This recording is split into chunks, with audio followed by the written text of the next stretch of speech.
ऐसे नींद भी तुम्हारी भजन हो जाएगी, समाधि हो जाएगी।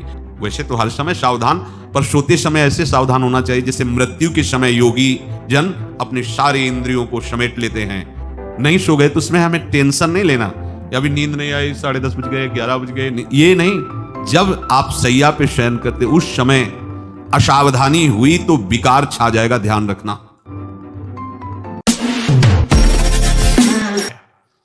श्री कृष्ण भजन, श्यामा श्याम श्याम, ऐसे नींद भी तुम्हारी भजन हो जाएगी, समाधि हो जाएगी। एक व्रत की चर्चा कर रहे हैं भीष्म जी अंतिम समय। कौन सा व्रत? कृष्ण व्रताः, अखंड भजन। आप कुछ भी जीवन में हो जाए, अपने प्रभु का नाम नहीं छूटने देंगे, कुछ भी हो जाए। कमर कशो, सामर्थ्य है आप में। प्रभु ने आपको आध्यात्मिक शक्ति से युक्त मनुष्य शरीर दिया है। ये साधन धाम मोक्ष कर द्वारा पाई न जे परलोक संभारा, मिला ही है। इसीलिए ये जो बातें बनाते लोग, हमसे भजन नहीं, भजन में मन नहीं लगता, ऐसा वैसा, ये आप भोगों में सुख मानकर, स्नेह संबंधियों में सुख मानकर ऐसा बोल रहे हो। आप में पूरी सामर्थ्य है भगवत प्राप्ति करने के लिए। चाहे जो जहां भी जन्मा हो, मनुष्य शरीर पूर्ण भगवत प्राप्ति के लिए युक्त है, उसमें कोई कमी नहीं है। सब में भगवान ने वो ज्ञान शक्ति दी है। वो ज्ञान शक्ति भोगों के कारण आपकी ढक गई है। आपने अपने अध्यात्म शक्ति को जागृत न करके भोगों में रत होने के कारण वो सुषुप्त पड़ी है। आप सुप्त शक्ति को जागृत कीजिए। आप ही बड़े बड़े ब्रह्म ऋषियों को जो प्राप्त हुआ है वो प्राप्त कर सकते हैं। आप ऐसा नहीं जब जगे तब सवेरा। देखो बड़े बड़े नीच कर्म करने वाले भी जब भगवान की शरण में होकर भजन किए तो महात्मा बन गए। तो थी ना उनमें ऊर्जा शक्ति। आप अपनी सुप्त शक्ति को जागृत कीजिए। क्या? कृष्ण व्रताः। आप एक व्रत लीजिए। क्या? कि मैं निरंतर श्री कृष्ण का भजन करूंगा। ये निरंतर शब्द बहुत प्यारा है। ये जो कुछ माला जप करके छूट देने वाली बात है, ये तो विषयी पुरुषों को भजन में लगाने के लिए है। लेकिन भगवत आनंद में डूबने के लिए, आवागमन से मुक्त होकर प्रेम धाम में वास करने के लिए निरंतर शब्द का प्रयोग है। वृंदावन बस के इतनो बड़ो शयान, जुगल चरण के भजन बिन निमिष, निमिष कहते पलक झपकने को, निमिष न दीजिए जान। कृष्ण मनुस्मरण तो निरंतर श्री कृष्ण का स्मरण करो। अब सावधानी की बात करें। रात्रौच कृष्णम पुनरुत्थिताय, बहुत महिमाशाली बातें भीष्म जी वर्णन कर रहे हैं।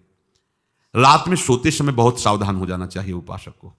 वैसे तो हर समय सावधान, पर सोते समय ऐसे सावधान होना चाहिए जैसे मृत्यु के समय योगी जन अपने सारे इंद्रियों को समेट लेते हैं और अपने स्वरूप में, अपने प्रीतम के स्वरूप में लगा देते हैं। तुम रोज शयन के समय ऐसा अनुभव करो, मैं नींद में जा रहा हूं या मृत्यु में जा रहा हूं, इसमें कोई फर्क नहीं पड़ता। पता नहीं आंख खुले कि ना खुले। कितने ऐसे हैं कि सोते ही रह गए। आप अब बेहोशी की हालत में जा रहे हैं, नींद में जा रहे हैं, तो एक समय रखो कि आप अपनी शैया पर इतने समय ही जाएंगे। एक नियत समय रखो। हमने देखा है साधुकों का एक समय होता है कि 10 बजे हमें लेट जाना है, सोना नहीं, लेट जाना है, और लेटे हुए भगवत चिंतन करना। आप जब सो गए तो सो गए, नहीं सो गए तो उसमें हमें टेंशन नहीं लेना, या अभी नींद नहीं आई, 10:30 बज गए, 11 बज गए, ये नहीं। आंख मुंदी मंत्राकार वृत्ति, तो बिना नींद की गोली के सो जाओगे। यह है ऐसा। भजन में मन लगाओ, सो जाओगे। जिनको नींद ना आती हो उनके लिए सही दवा है, आप नींद का चिंतन ना करके प्रभु का चिंतन करने लगो। देख लेना आप कब सो गए पता नहीं चले। और अगर सौभाग्य से नींद ना आई तो नींद में जो इंद्रियों को पुष्टता मिलती है वो होता है संसार का विस्मरण। नींद में खास बात क्या होती है कि संसार का चिंतन छूट जाता है, फिर वो मस्त हो जाता है। उसमें जो ऊर्जा शक्ति वो जागृत होती। संसार के चिंतन से ऊर्जा शक्ति नष्ट होती, तो 4 घंटे 5 घंटे संसार के चिंतन से रहित पड़ा रहा सुषुप्ति में, तो उससे ऊर्जा शक्ति फिर आ गई। और अगर 4-5 घंटे आप प्रभु के चिंतन में रहे तो संसार का चिंतन छूटा, आनंद सिंधु का चिंतन हुआ। तो ये नहीं होगा कि आज रात्रि सोया नहीं तो बहुत टेंशन है, परेशानी, ऐसा नहीं होगा। ये बहुत सावधानी की बात। प्रायः इस सावधानी में नहीं रहा जाता। बचपन से सदगुरुदेव भगवान ने यही शिक्षा दी थी। गुरु कृपा से ऐसे उपदेश मिले थे। सोते समय कोई वार्ता नहीं, कोई अन्य चिंतन नहीं, चुपचाप अपने मन को हटाकर केवल इष्टमय करो।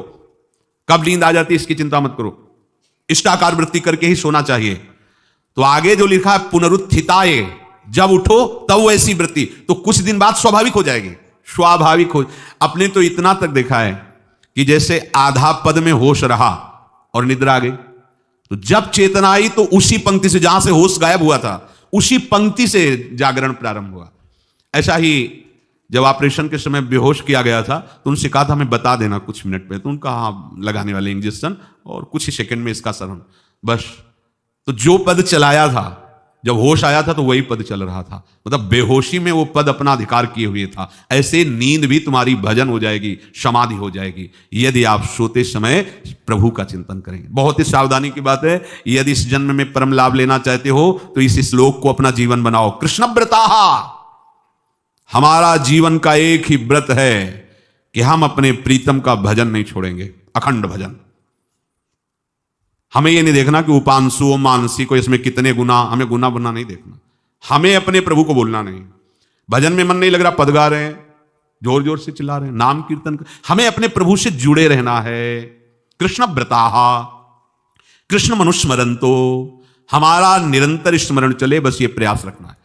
जब निरंतर स्मरण की बात कह दी तो फिर आगे कुछ कहना नहीं चाहिए, पर खास बात इसीलिए कहा जाता है कि आप समझ जाओ। रात्रौच, जब कोई भी ब्रह्मचारी, कोई भी उपासक, कोई भी बैरागी त्यागी महात्मा सोते समय असावधान हो गया तो उसकी रात्रि बहुत गलत जाएगी।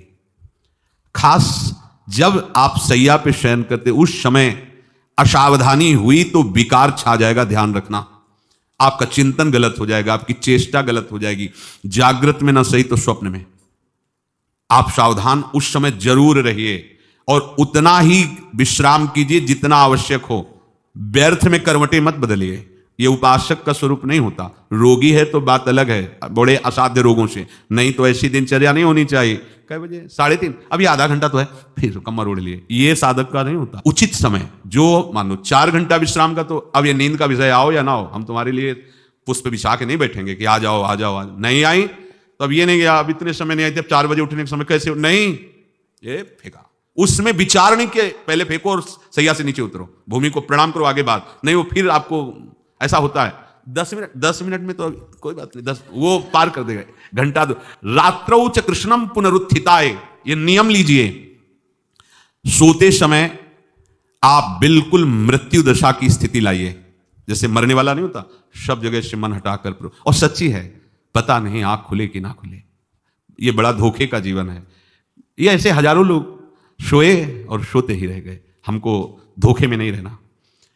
सुबह जग जाएंगे तो फिर भजन करेंगे, लेकिन हम बिल्कुल तैयारी में। तो जब ये था कि किडनी कभी भी फेल हो सकती, तो हमें ज्ञान तो था नहीं ऐसा उस समय, तो हम रात्रि में जब शयन का समय, तो कपड़े कौन थे, कोई पैंट शर्ट थोड़ी था, सब हटा चला, ऐसे रज लगाई, राधा वल्लभ जी को ऐसे बांधा, चरणामृत लिया, पूरी तैयारी में, क्योंकि पास कोई था नहीं। तो ये होता था कब मर जाए, कैसे बताएं कितना सुख, एकदम युगल चरणारविंद में तदाकार होते ऐसे। वो इसीलिए कहते हैं कि प्रतिकूलता और अव्यवस्था और दुख ये भगवत प्राप्ति का प्रधान साधन है। अव्यवस्था, प्रतिकूलता और दुख, ये अभ्यास उसी से।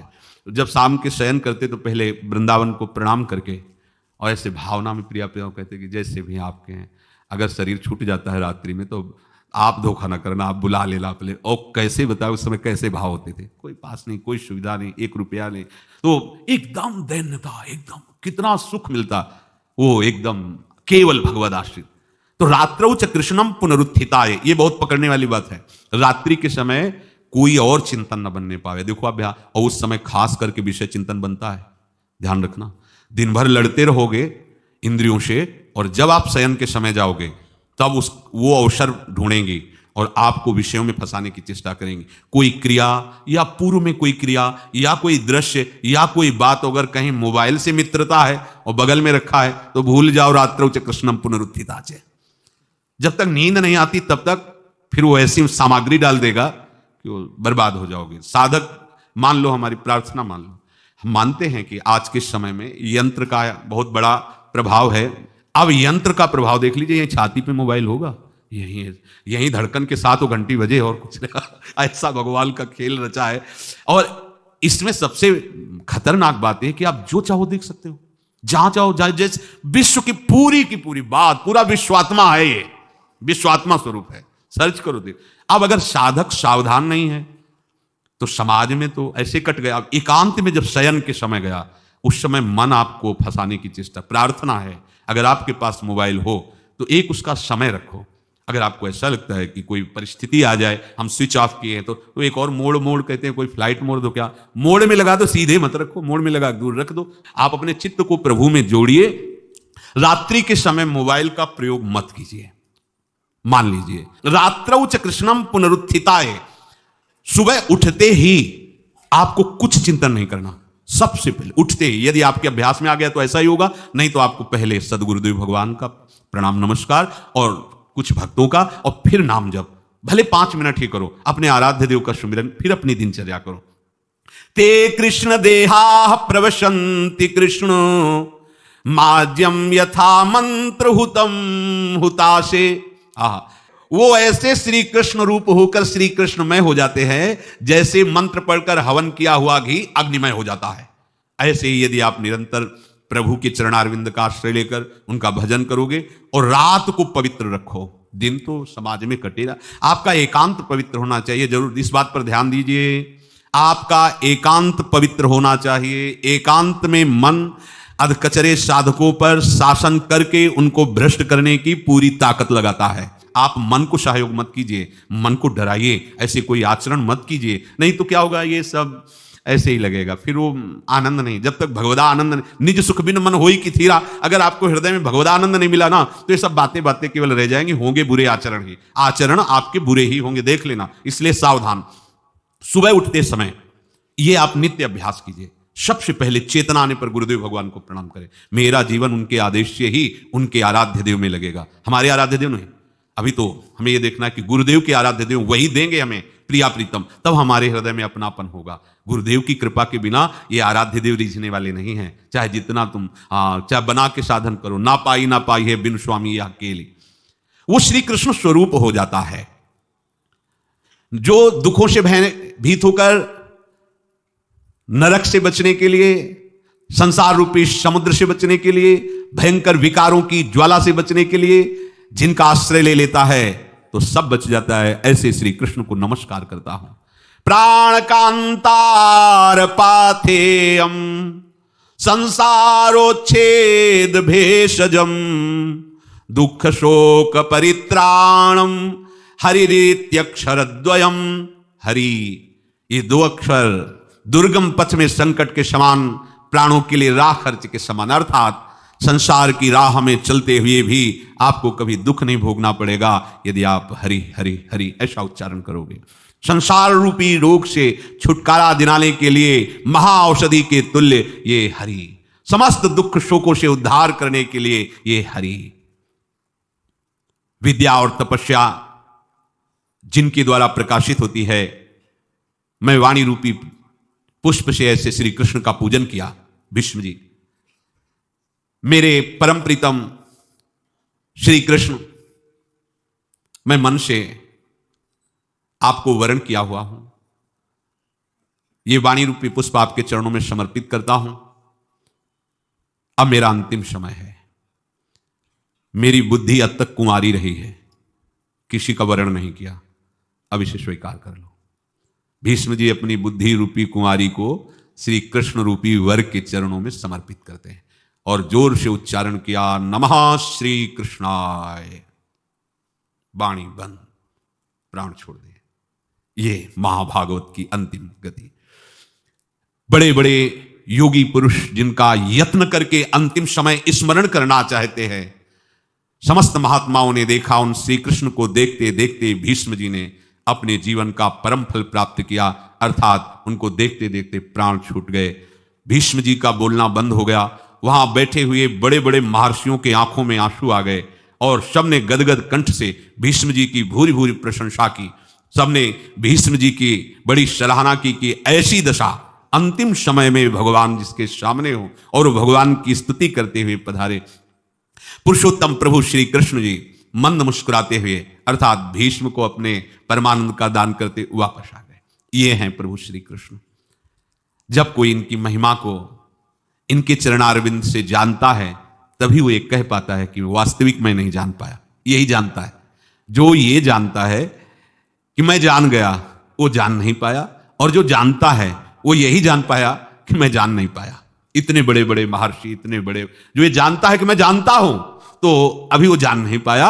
और जो ये कहता है कि उनकी कृपा से जाना पर पार नहीं पाया, मैं जान नहीं पाया, वही असली में उनको जानता है, क्योंकि अपार और अगाध महिमा इन प्रभु श्री कृष्ण की। तो प्रभु स्वयं कह रहे कि मेरे जो जन्म कर्म है वो दिव्य है, ऐसा जो मानता है वो त्यक्त्वा देहम पुनर्जन्म नैति मामेति अर्जुन। हे अर्जुन, वो शरीर छोड़कर फिर पुनः शरीर को धारण नहीं करता, अर्थात वो मेरे को प्राप्त हो जाता है।